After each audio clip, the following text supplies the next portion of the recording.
Joining us for a CNBC exclusive, Terry Duffy, CME Group Chairman and CEO, and an avid fast money watcher. Thank you, Terry, for that, and thanks for joining us. Great to see you. Thanks, Melissa. Appreciate it very much. We saw unprecedented volatility. You saw unprecedented volumes across products in the quarter, Terry, and I'm wondering what your projection is. If we are to believe that we've seen peak tariffs in so much as maybe the tariff levels are the highest they've been and it starts rolling off, do you think the volatility continues? Do you think that ballast to your business continues? Yeah, I do, Melissa, for several reasons, not just for tariffs. I think there's a whole host of reasons volatility is a component that we have to live with in this world for going forward for many more years to come.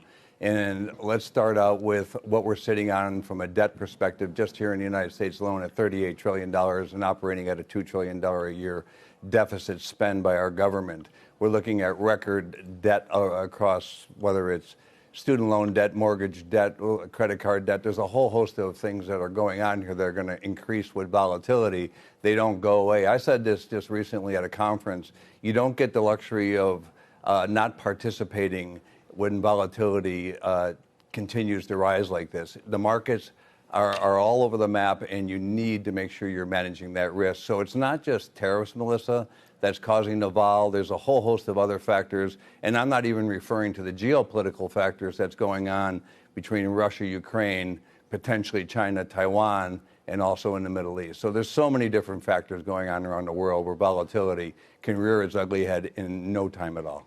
Well, you know what I think of you, Terry. I mean, I've said it publicly. I've said it privately. I think you're one of the great CEOs in the country. And, you know, very quietly, the environment that we find ourselves in is the one you and your team have been working towards for a long time. But let me throw you a bit of a curveball that I know you can hit. Over the last year, you've given back about $5 billion to shareholders. Very quietly, not a lot of fanfare out there. Talk about sort of the clarity you must have to have and the importance of rewarding this long-term shareholder base.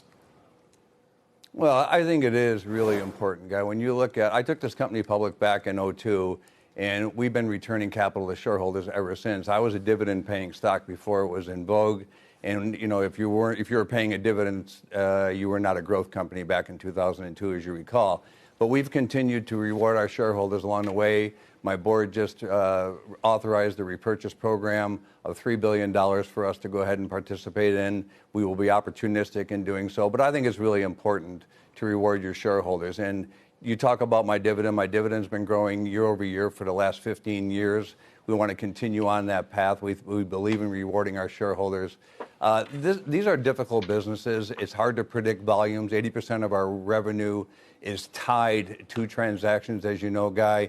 And, you know, I think we are in a really sweet spot right now by not being, you know, hither, yither, and yon with our revenue of diversification. We are in a very strong position transactionally, and I think our shareholders will benefit from that for many years to come. And that leads up to my last answer, what I gave Melissa on volatility, because I think that's here to stay.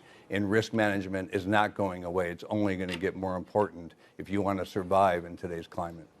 Hey, Terry, I want to put those two things together, right? So you've been coming on the show for an awful long time. You talk about the products that trade on your exchange for risk management purposes. But in an environment like this, where you see what you call unprecedented volatility, it seems like this is great for traders. Yeah, institutions, they're going to kind of hedge up a little bit. But when you're seeing these sorts of moves and so many different products on a day-to-day basis, it seems like there's really a lot of opportunity to kind of trade them and use your products.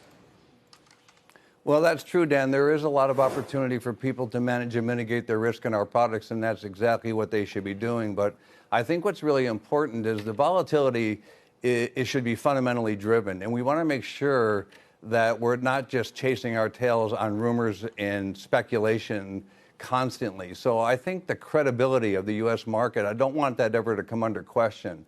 And that's always a concern of anybody in financial services or in any other businesses, the credibility of your product. So I think the U.S. financial system is the envy of the world. We need to make sure we keep it that way, and we don't just want to have volatility be a component of it.